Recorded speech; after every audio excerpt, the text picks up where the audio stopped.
According to the official government statistics for 2022, which is the latest year we have full figures for, on the roads, 75% of vehicles were cars, 18% were vans, 5% lorries, 1% buses, and 1% motorbikes. Yet, in that year, per 1 billion miles travelled, 123 motorcyclists lost their lives, yet 3 car occupants lost their lives. So car occupants is the driver and passengers.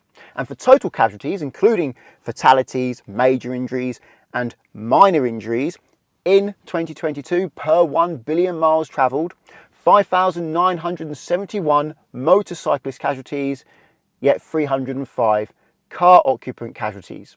Now, you probably knew that you're more likely to get killed or injured on a motorbike than you are in a car. But did you know the difference was that great? There are many reasons why motorcyclists are more likely to be killed or injured on the roads than car occupants. The most obvious one is how vulnerable they are. In a car, you usually have a roof. You almost always get doors, you have seat belts, you have airbags, and you have a whole host of safety systems to try and prevent that collision from happening in the first place. But on a bike, you may have ABS, but generally you're relying on appropriate clothing and a helmet. And if that bike hits something, the rider is also likely to hit that something or something else. But there is a less obvious reason why motorcyclists are more likely to be killed or seriously injured, or injured in general. And that's to do with the size of the bike and how some drivers observe when they're at junctions. Here is an example of how a car can hide another vehicle. You can see to the left of this black car and you can see to the right, but it's creating a blind area where you can't see. There is a white car in the distance, but it's easily far enough away for me to go safely. What many drivers do in this situation is wait a couple of seconds and see if anyone emerges from the blind area. So I will resume the clip for 2 seconds. 2 seconds went there and nothing's coming. Therefore, if I look right and it's clear, I will go. But I'm going to be more cautious and leave it a bit longer just in case. So I'll resume the clip and oh, the parked car wasn't hiding a bicycle or a motorbike or even a car. It was hiding a yellow van. So if a car can hide a van, it can definitely hide a motorbike. The best thing to do in this situation is not to wait for a set period of time and assume if no one's come now from the blind area, no one is going to come. Because at any moment, a vehicle in that blind area could pull out of a junction that you can't see, or a driveway, or move away from the side of the road. So therefore, you cannot be sure no one is coming until you can see the blind area. So in this situation, it's best to move forward slowly when it's safe to do so until you can see the blind area and actually see the road surface is clear far enough that you know you have enough time to pull out safely. Here is an example of how a driver can miss a motorbike. This silver van is turning left. Its position and signal is clear, so there's no need for me to wait for them at this mini roundabout. There is another car approaching, but if I get going now, I won't have to wait for them. So I may feel a bit rushed and pressured to get going before I miss the opportunity. But there is a blind spot beside the van. And although there isn't enough space for a car to fit alongside the van, there is definitely enough space for a motorbike.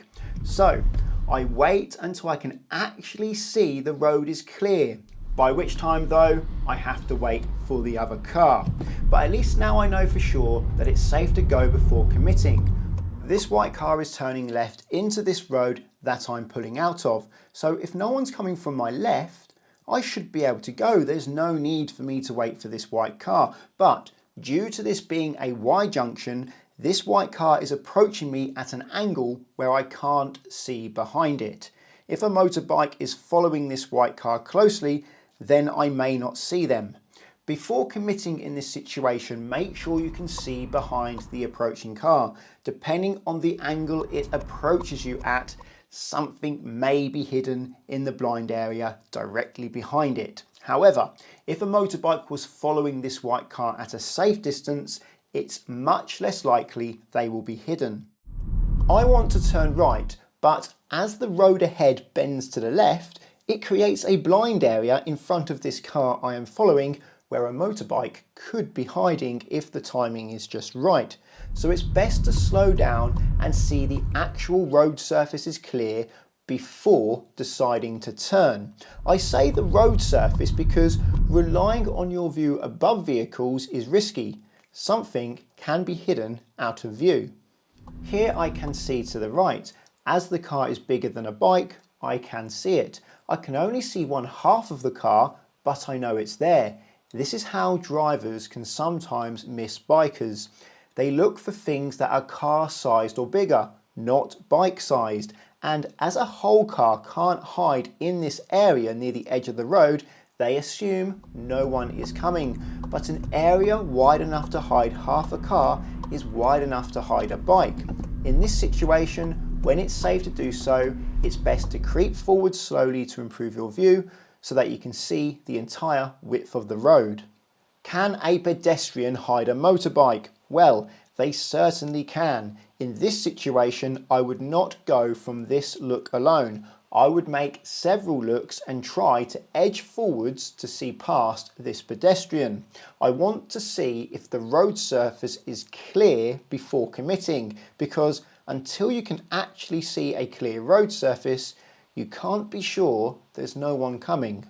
Another reason why motorcyclists and cyclists can be hidden is because of these. Your A pillars.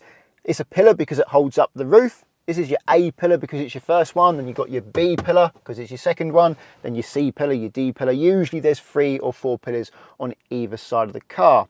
In this car, it's not so bad. They're not actually that thick. They've managed to make them a bit thinner whilst maintaining crash safety standards.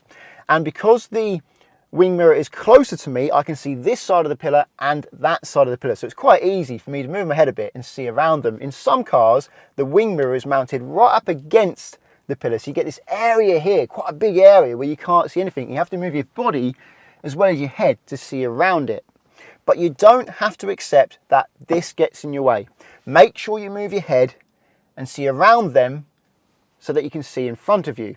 Apparently there is another reason why drivers can miss riders of motorbikes and bicycles, and it's known as saccadic masking. Let me explain. At the moment I'm looking left. I can see left clearly. Now I'm looking right, I can see right clearly, but I didn't see anything in between. When your eyes move, you miss information. You don't see everything. Your eyes focus from point to point. Try it yourself. Look at a point. Anywhere you are, just focus on a point and then quickly look at a completely different point that's far away, and you'll realise you could see both the points you're looking at, but you didn't get much information from the in-between.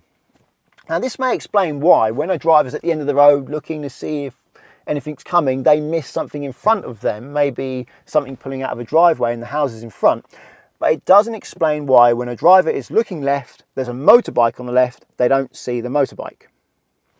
In my experience, the reason why drivers miss motorbikes is because the motorbike is in a blind area that's not big enough to hide a car, and the driver assumes, well, a car can't fit there, or a car can't come through that small gap, so nothing can. They're not thinking about the size of the bike. Or they do see the bike and it's really far away, but they don't spend enough time looking at that bike to judge its speed, and the bike's going a lot faster than they anticipate. But what about the drivers who pull out in front of the bikers who are travelling at a sensible speed, at a normal speed for that road, and they're travelling in a position where they can be seen far back from the car in front, so not hidden behind a lorry or a van out of view. They're actually able to be seen in a position where drivers are likely to see them. Yet there's drivers that still pull out in front of those bikers. What's that about? Well, I can tell you something about those drivers. They pull out in front of cars as well. So why would a driver pull out in front of a motorbike or a car? Well, you've got to remember that not all drivers in Great Britain are safe. To pass a driving test, you have to drive safely for 40 minutes. And if you can do that, then you're probably mostly going to be safe. But it's not that simple. And many things can happen after you pass your driving test. For example, one of the most common reasons why I see a full licence holder drive in a manner that's not safe is that they passed their test and then didn't drive for years. They didn't need to, or they couldn't afford it. And then they start driving years later and realise, I can sort of remember how to drive, but I certainly can't remember how to drive safely. When you learn something, it's in your short-term memory. You have to do it repeatedly for a long time for it to get in your long-term memory. Another common reason why I see someone driving below the standards for our roads in Great Britain is that someone's learnt to drive in a country with much lower standards. Great Britain has some of the highest standards for the driving test in the world. It isn't the highest, but it's up there. It's one of the highest. So someone learns in the country with much lower safety standards for driving. They come to this country and they're allowed to drive for a year, and they're driving for a year and they're maybe learning to get their UK licence. And on the same day, I can teach a pupil who's learning to drive, and I can teach someone who's having refresher lessons with a full licence, or someone with an international licence. And the full licence holder and the international licence holder may be below the standard of the learner. And that learner may be nowhere near test ready yet.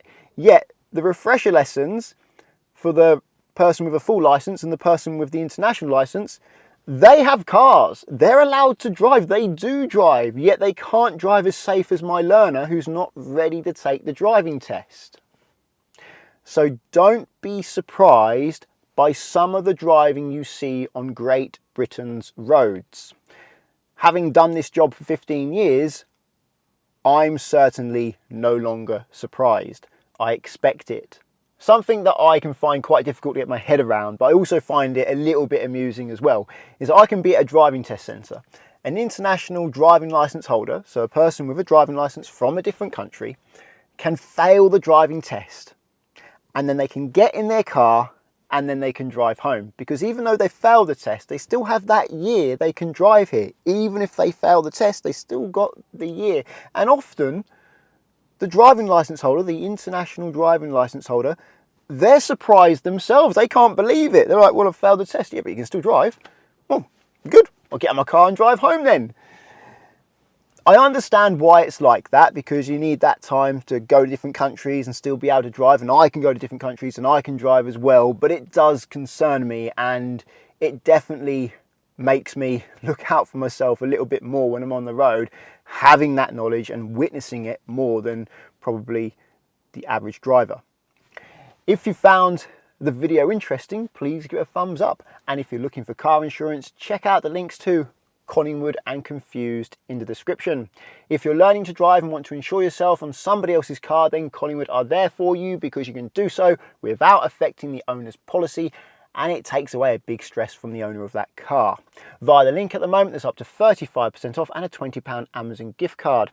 If you want to insure your own car, I recommend checking out the link to confused.com, because you fill out one quote form and get loads of quotes back from many insurers to compare who's cheapest, and you can change your car on that quote as many times as you like without having to do the whole quote. So it's a quick and easy way to compare how much it costs to insure different cars. And that's very important when insurance is so expensive at the moment, because the car makes a difference to how much your insurance is going to be. So you can do one quote form and just keep changing the car and recalculate. Using the links doesn't cost you anything, but it does support the channel, so thank you very much. Subscribe to get my future videos, and until the next one, cheerio.